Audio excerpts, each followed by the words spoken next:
Lok Sabha speaker Om Birla से मिले गृह मंत्री अमित शाह। अविश्वास प्रस्ताव पर कल सदन में बोलेंगे शाह। पीएम मोदी के खिलाफ अविश्वास प्रस्ताव पर सदन में बोलेंगे राहुल गांधी। 10 अगस्त को राहुल अपनी बात रखेंगे, उसी दिन प्रधानमंत्री मोदी भी देंगे जवाब।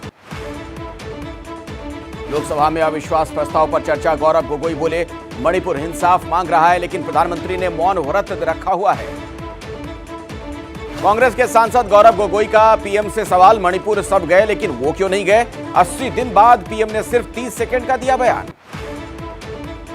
अविश्वास प्रस्ताव के जवाब में बीजेपी का जोरदार जवाब। निशिकांत दुबे बोले, ये अविश्वास प्रस्ताव गरीब के बेटे के खिलाफ है। निशिकांत दुबे ने कहा, सोनिया गांधी जी 2 काम कर रही हैं, पहला बेटे को सेट करना और दूसरा दामाद को भेंट करना। राहुल गांधी पर हमला बोलते हुए निशिकांत दुबे ने कहा, आप सावरकर हो भी नहीं सकते क्योंकि उन्होंने 28 साल जेल में गुजारे थे। 12 और 13 अगस्त को वायनाड के दौरे पर जाएंगे राहुल गांधी। संसद सदस्यता बहाली के बाद पहला दौरा। आधिकारिक आवास मिलने के बाद बोले राहुल गांधी, मेरा घर पूरा हिंदुस्तान है। संसदीय दल की बैठक में बोले प्रधानमंत्री मोदी, विपक्ष का सेमीफाइनल का मन था, कल सेमीफाइनल हो गया, नतीजा सबके सामने है। पीएम मोदी ने विपक्षी गठबंधन को बताया इंडिया नहीं घमंडिया। कहा, सत्र खत्म होते ही परिवारवाद, तुष्टीकरण और भ्रष्टाचार, इंडिया छोड़ो अभियान चलाएंगे। पीएम मोदी के घमंडिया वाले बयान पर कांग्रेस का पलटवार। शक्ति सिंह गोहिल ने कहा, जो घमंडी होता है उसे सब घमंडी ही दिखता है, वो इंडिया का अपमान कर रहे हैं।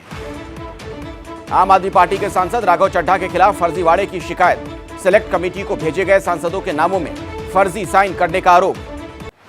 आपके सांसद संजय सिंह ने राघव चड्ढा का बचाव किया, कहा झूठ और अफवाह फैला रही है बीजेपी। बिहार संग्रहालय के स्थापना दिवस पर संबोधन के दौरान नीतीश कुमार ने कहा, हम तो जाने ही वाले हैं, नई पीढ़ी सुरक्षित होनी चाहिए। राजस्थान के बांसवाड़ा में राहुल गांधी की होने वाली सभा की तैयारियां जोरों पर। कल होगी राहुल की विशाल जनसभा। दिल्ली के जंतर मंतर पर यूथ कांग्रेस का प्रदर्शन। महंगाई, नफरत और बेरोजगारी को लेकर सरकार के खिलाफ प्रदर्शन किया। महंगाई के खिलाफ शिवसेना का हल्ला बोल। जम्मू में सब्जियों की माला, टमाटर का ताज पहनकर किया जोरदार प्रदर्शन। केंद्रीय मंत्री अनुराग ठाकुर ने कहा, कांग्रेस का हाथ न्यूज क्लिक के साथ, न्यूज क्लिक के ऊपर चाइना का हाथ। केंद्रीय मंत्री पीयूष गोयल ने इंडिया गठबंधन पर हमला बोलते हुए कहा, न्यूज क्लिक में चीन से आए पैसे के जरिए प्रोपेगेंडा किया जाता था। विपक्षी सांसदों ने राज्यसभा में पीयूष गोयल के खिलाफ विशेषाधिकार हनन का प्रस्ताव दिया है। गोयल पर विपक्षी गठबंधन के नेताओं को गद्दार कहने का आरोप। कांग्रेस के नेता कमलनाथ ने कहा, देश में 82% हिंदू निवास करते हैं, हिंदू राष्ट्र की बात तो आंकड़ों से ही पता चलता है। एआईएमआईएम के प्रमुख ओवैसी ने कमलनाथ पर साधा निशाना। कहा, एमपी के दिग्गज नेता साफ साफ वही कह रहे हैं जो मोहन भागवत कहते हैं। केरल के सीएम पिनराई विजयन का यूनिफॉर्म सिविल कोड के खिलाफ प्रस्ताव। सीएम ने कहा, पूरे देश की एकता पर हमला करने वाला कदम है यूसीसी। झारखंड के सीएम हेमंत सोरेन को ईडी का समन। अवैध खनन मामले में किया गया समन। 1000 करोड़ के घोटाले का आरोप। ज्ञानवापी के गुंबद पर शख्स के चढ़ने का वीडियो। हिंदू पक्ष के जितेंद्र सिंह बिसेन ने वीडियो जारी कर किया दावा, हो सकता है मस्जिद कमेटी का शख्स छेड़छाड़ के मकसद से चढ़ा हो। ज्ञानवापी परिसर सील करने और गैर हिंदुओं के प्रवेश पर पाबंदी की याचिका खारिज। इलाहाबाद हाईकोर्ट ने खारिज की हिंदू पक्ष की याचिका। ज्ञानवापी परिसर का आज 5वें दिन का सर्वे हुआ पूरा। कल सुबह 8 बजे से शुरू होगा एएसआई का सर्वे। खबर के मुताबिक हिंदू मुस्लिम दोनों पक्ष संतुष्ट। हरियाणा के नूह में कल रहेगी कर्फ्यू में ढील। सुबह 9 बजे से दोपहर 1 बजे तक लोगों को आवाजाही की इजाजत। हरियाणा के नूह में पुलिस ने कांग्रेस विधायक इलियास खान को रोका। विधायक ने लगाया एक तरफा कार्रवाई का आरोप। कहा, दंगे की साजिश जैसी कोई बात नहीं। गुरुग्राम में आगजनी करने वाले 3 आरोपी गिरफ्तार। सीसीटीवी फुटेज में दिख रहे हैं 5 आरोपी। 3 दिन पहले धार्मिक जगह पर लगाई थी आग।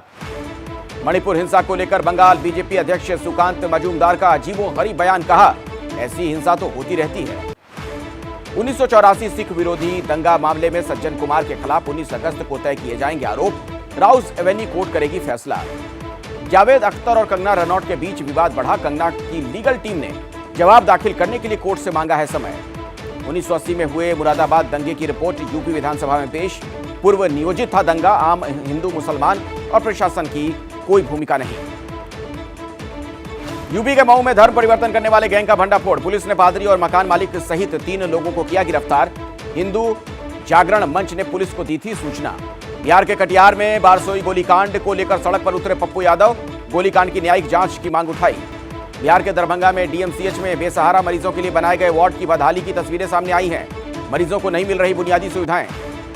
हरियाणा के रोहतक में पिता की हत्या के गवाह बेटे की भी हुई हत्या। सेना में तैनात था मोहित, 2 दिन पहले होनी थी कोर्ट में गवाही। वाराणसी के देवरा में ग्रीन आर्मी का मार्च, हरी साड़ी में लाठी डंडों से लैस होकर महिलाओं ने 250 गांव में नशे के खिलाफ अभियान चलाया। छत्तीसगढ़ के नारायणपुर में पुलिस और बीजेपी कार्यकर्ताओं के बीच हुई झड़प। किसानों को सरकारी सोसाइटी में अमानक धान बिक्री करने के विरोध में कर रहे थे प्रदर्शन। महाराष्ट्र के औरंगाबाद में टमाटर की बढ़ती कीमतों को देखते हुए किसान की अनोखी पहल, पौधों पर नजर रखने के लिए खेत में लगाए गए सीसीटीवी कैमरे। हिमाचल प्रदेश के हमीरपुर में बेटी के 18वें जन्मदिन पर पिता ने चांद पर खरीदी जमीन, बेटी को दिया जन्मदिन का तोहफा। यूपी, बंगाल, केरल और झारखंड समेत 6 राज्यों में विधानसभा उपचुनाव की तारीख फाइनल। 7 विधानसभा सीटों पर 5 सितंबर को उपचुनाव, 8 सितंबर को आएंगे नतीजे। उत्तराखंड के जोशीमठ में हलंग मारवाड़ी बाईपास निर्माण कार्य के चलते हुआ भयंकर लैंडस्लाइड, सेलंग के पास नेशनल हाईवे बाधित होने की आशंका। उत्तराखंड के रुद्रप्रयाग में नहीं थम रहा है बारिश का सिलसिला, जलभराव से जनजीवन पूरी तरीके से अस्त व्यस्त। केदारनाथ यात्रा पड़ाव के रामपुर में लैंडस्लाइड के कारण गिरा 22 कमरों का होटल गिरने की आशंका के चलते खाली करा लिए गए थे सभी कमरे। देहरादून में बारिश के चलते भारी नुकसान, तमसा नदी के पास स्थित श्री टपकेश्वर महादेव मंदिर का हिस्सा क्षतिग्रस्त। उत्तराखंड में देहरादून, चंपावत, नैनीताल समेत 8 जिलों में भारी बारिश का अलर्ट है। मौसम विभाग ने चेतावनी जारी की है। विदेश मंत्री एस जयशंकर बोले, भारत चीन के बीच नहीं रुकी है बातचीत, पिछले 3 सालों में तनाव के मुद्दे पर स्थिति बेहतर हुई है। अमेरिका में भी मनाया जाएगा भारत के स्वतंत्रता दिवस का जश्न। अमेरिकी संसद में पेश किया गया प्रस्ताव, नेशनल डे ऑफ सेलिब्रेशन के तौर पर घोषित करने की उठाई मांग।